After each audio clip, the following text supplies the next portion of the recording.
بینندگان عزیز، این زیبایی ها محصول ایجاد اشتراکچیان دوره ولایتی آزمون تاجیکستان وطن عزیز من می باشند. طور معلوم است آزمون جمهوری تاجیکستان وطن عزیز من تحت سرپرستی اساسگزار صلح و وحدت ملی پیشوای ملت پرزیدنت جمهوری تاجیکستان محترم امامعلی رحمان از سال 2019 این جانب برگزار شده. مقصد اساسی آزمون معرفی فرهنگ والای ملت تاجیک، تبلیغ و احیای صنعت ملی، احترام و ارجگذاری به سنت‌های نیک اجدادی، بلند برداشتن سطح کسبی اثرهای نو موسیقی، نوازندگی، سرایندگی، مهارت کسبی، هنر مصوری، هیکل‌تراشی، آرایشگری و لباسدوزی، انتخاب نمونه‌های بهترین آهنگ و سرود، کلکسی‌ها و اثرهای رسامی میباشد. آزمون از روی 5 نومیناسیون گذرانده شده. ما در برنامه نوبتی مهارت و استعداد اشتراکچیان نومیناسیون صنعتی تصویری و دیزاین را نمایش می‌دهیم. دوره ولایتی آزمون مذکور در آرت گالری سامانیان شهر خوجند با اشتراک وسیع رسامان و هنرمندان برگزار کرده شد.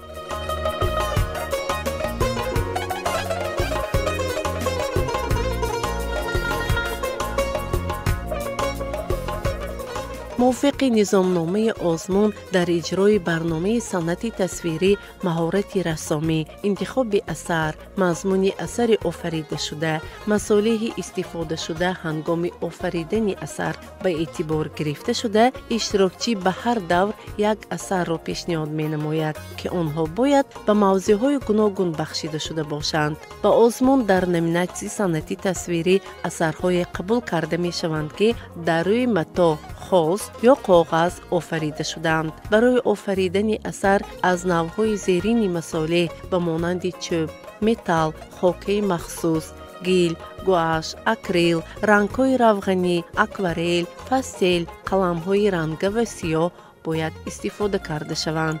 نسخه برداری اثرهای رسامی دیگر قطعاً منع است. اثر آفریده شده باید به یاری پدر و مادر و استاد ترتیب داده شده. در قسمت قفای عمل معلومات پوره درباره اجرا کننده کار باید آورده شود. حجم کارهای پیشنهاد شونده باید با اندازه 50 به 60، 50 به 70، 60 به 80، 70 به 90 و یا 80 به 100 سانتی متر باشند.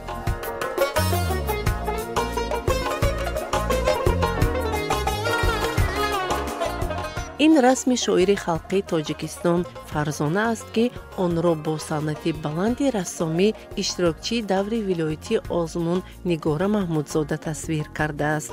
این بانوی زیبابین در مکتب صنعت شهر خوجند همچون آموزگار به نورسان مهارت رسم کشی را می آموزد و بار دوم است که در این آزمون با نفوذ شرکت می ورزد.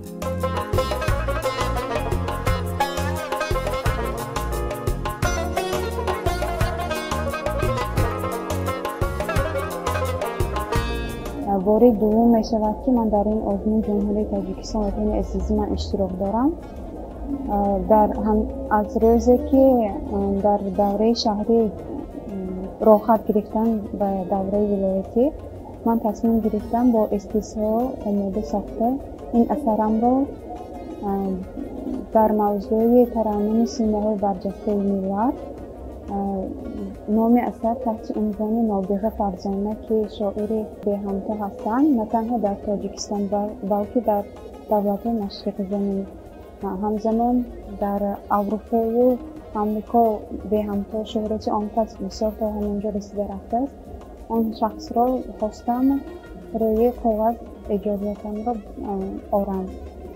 سبب مقصد اساسی من در این آزمون اشتراک نموده در آن است که دانشم را اولش سرکار دهم و آن شخصانی آن سیماهای برجسته ملتی در تاجیکستان هستند در حال حاضر قرار دارند در حیات، آنها را همچون اجازه آنها را نشان دادم و دیگران.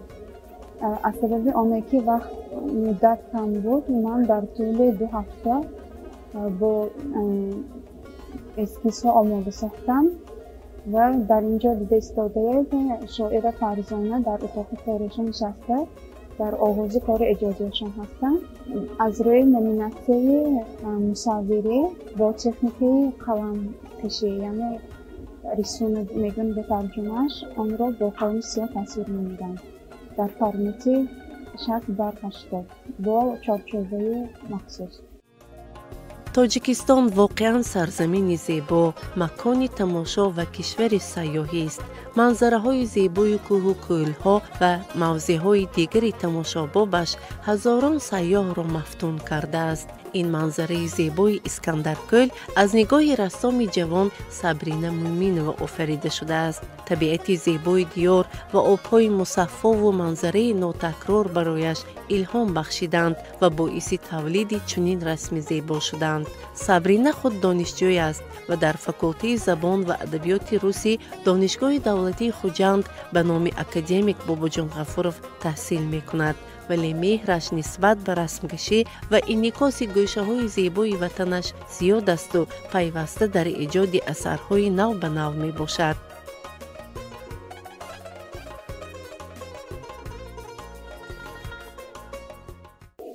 Моя работа называется «Искандаркуль».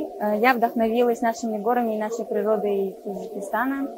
Работа для меня является вызовом самой себе, потому что обычно я не рисую пейзажи, поэтому я решила, что нужно за это браться и, соответственно, наконец-то нарисовала.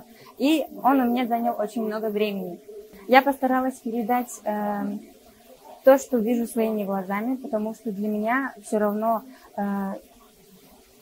природа – это одна из важнейших проявлений нашей нации и нашей страны.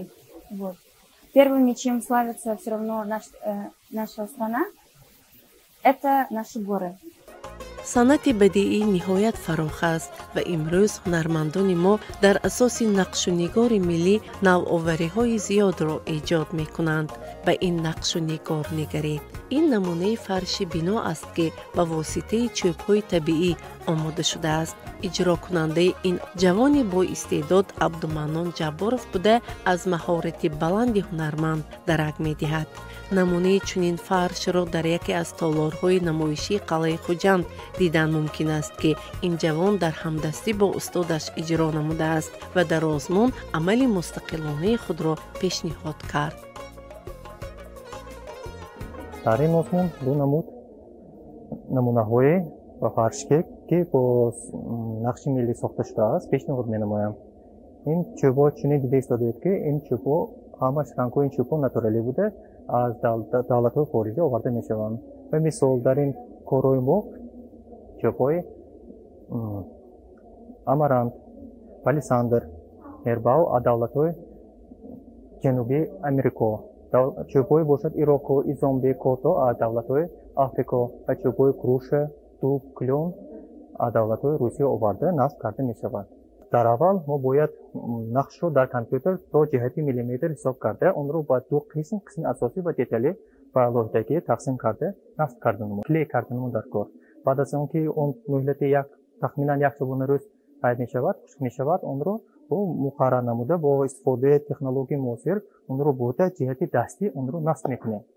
مهلت یک ساختن همین نمونه‌ها 1 متر کوادراتی اون 10-12 دوست رو ترتیب می‌دهد. بینندگان عزیز، اکنون شما را به عالم زیبایی نمونه لباس ملی دعوت می‌کنم.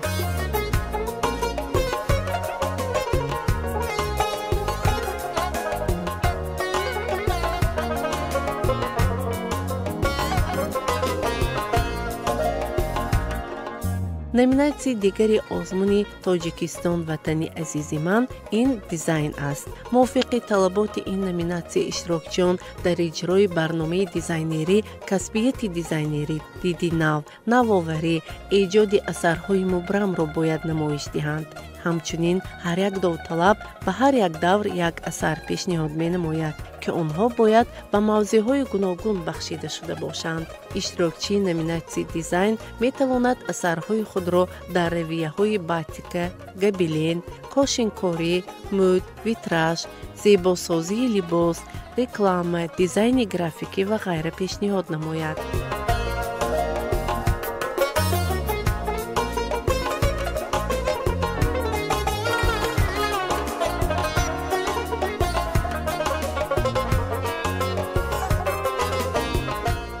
این لباسی که در تن این زیبا صنم می‌بینید طاووس در لعبت هنر نام دارد و اجرا کننده این اثر زیبا تهمینه دادوبایو است. این بانوی هنر خود آموزگار مکتب صنعت است و بار اول است که در این آزمون اشتراک دارد. در دور شهری این لباس را پیشنهاد کرده بود که آن را با گل‌های زیبای چمن چکندوزی کرده است. در دور ولایتی باشد خواست اثر آماده کرده‌اش را در تن شاگردش معرفی سازد. واقعا این لباس در تن این دخترک طاووس خرامان را میماند و دقت هر بیننده را به خود میکشد.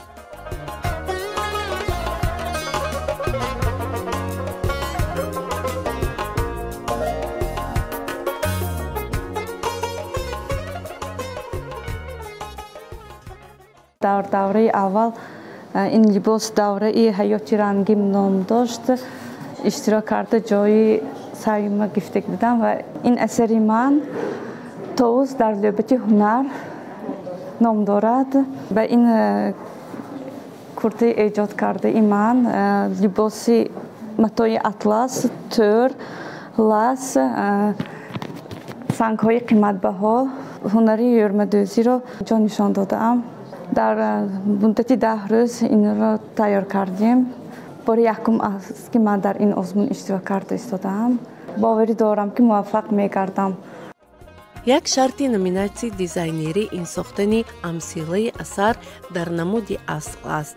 فکر میکنم اشتراکچی ما مهران عبدالقادر و از عهده این شرط به پرگی برآمد، زیرا امثله که او آماده نمود از دیگر عمل اشتراکچیان با نمود و شکل و حجم به کلی فرق میکند. این اصل اثر است که آن را مهرانه شکوه چمن نامگذاری نموده است. مهرانه این اثر خود را در مدت 1 سال آماده کرده است. در این لباس زیبای عروسی افاده بهار و رمزهای آن را مشاهده میکنیم. این اثر را او با اسلوب پاپورزنی مهره دوزی تیار نمود و در قاش باشد هنری زرگری را استفاده کرده است. یعنی این اثر با جمع هنرها آماده شده واقعا نظربا و مفتون کننده است. مهرانه حالا خیلی جوان است ولی تجربه زیاد در هنر دوزندگی و آرایشی دارد، زیرا در عائله هنرمند به کمال رسیده به قول بانان هنر بزرگ شده است. مهینه نعمت‌الله و اشتراکچی دیگری آزمون است که با یک اثر مکمل در آن شرکت می‌ورزد. عمل او لباس یک پارچه است، یعنی به اصطلاح پلاتیه. این لباس او را جامه، تاقی، جزدان خرد و پای افضل و رومال پوره می‌سازند. لباس با اسلوب تکپور پاپورزنی شده است. تابش رنگ‌ها در این اثر نقش مهم دارند و خصوصیت رنگ‌ها را مهینه چنین بیان نمود. با نام پنجه نوربخش این لباس را آماده کردم. برای آماده نمودن این لباس من 2 رنگ را انتخاب کردم که این رنگ ها باشد رنگ های سبز. برای درونش هم می توانیم از درون و این را در علاهیدگی پوشیده استفاده بریم در هر روزینه و لباس ایدانه برای عروسان جامه را آماده نمودم. برای آماده نمودن کرته یک پارچه میگویند 4.5 متر انمی رنگ سبز استفاده کرده شد و 6 نمودی انمی خیل ریسمان ها استفاده کردم. برای آماده نمودن جامه، تاقی و شرف، در اینجا پای افضل و در اینجا کلچ که می باشد، برای آمادن اینها به من 6.5 متر انمی خیل رنگ زرد انتخاب نموده استفاده برده شد. برای تور روی مالم 4.5 متر تور استفاده نمودم. سبب انتخاب نمودن این رنگ های من در آن می باشد که انمین رنگ زرد و سبز برای بهار و تابستان به بر نمودن زنان و جوان دختران خیلی همشینم و فارم می باشد و در اینجا من در معرفی انمین رنگ ها نیز در اینجا آورده شده است که رنگ زرد و سبز چگونه برای انسان تأثیر بخش می باشد. رنگ سبز به انسان آرامی می‌بیارد، طبیعت حسن طبیعت را زیبا می‌کند. وقتی که انمی جوان دختران ما به عروسی می‌برایند، من خواهش می‌نمایم که و توصیه می‌دهم که از چنین انمی خل جامه‌ها استفاده برند، زیرا آن لباس‌هایی که خیلی که در هر یک برآمدهای خود در پیام‌های خود اساسگذار صلح و وحدت ملی قید می‌نمایند. ما باید لباس نیاگان خود را از یاد نبراریم. ما باید همیشه ترغیب و تشویق نماییم. ما باید لباس بیگانه را از بین بریم. برای همین من کوشش نمودم که انمی وقتی که جوان دختران انمی خیلی لباس ها رو به عروسی میبرایند، انمی خیلی لباس ها رو به بر نموده نیاگان ما رو به همه جهانیان معرفی نمایند که تاجیکند و با تاجیکستان فخر میکنند.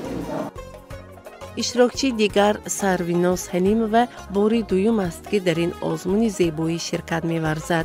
او دانشجو است و نوابسته از جوانی خود یک اثر زیبایی را آماده کرده است. عمل خود را میراث زنده نامگذاری نمود، زیرا در آن نقش و نگار قدیمه را استفاده نموده است. اثر خود را چنین معرفی کرد: من کارهایم را از آموزگارانم آموختم.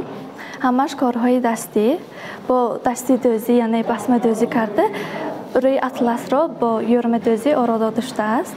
در این کار خود من نقش نگاری یعنی توپی مردان را انعکاس کردم. این رمزی سرفرزندی، رمزی بخت می باشد. برای همون من این نقش را انتخاب کردم. نقش ملی تاجیکانه است. این لباس را من برای عکسی تاجیکانه می پوشم، چون اینکه پیشوا ملت اعلان کرده بودن، آماده کردم. لباس دومی من هم لباس روزمره می باشد، یعنی برای چاره‌بینی های رسمی سیاسی پیشنهاد کرده شده است. این هم با دستی دوزی آراده داشته است، همش کارهای دستی. سراول اسکیز را آماده کرده، بعد قالب سازی کردم، یعنی از کدام قسم ها عبارت، بعد چنین نقش ها انتخاب کرده شد، یعنی کدام متاها استفاده برده شده است، کدام رشته ها. و من از این لباس من لباس دو قبطه می باشد.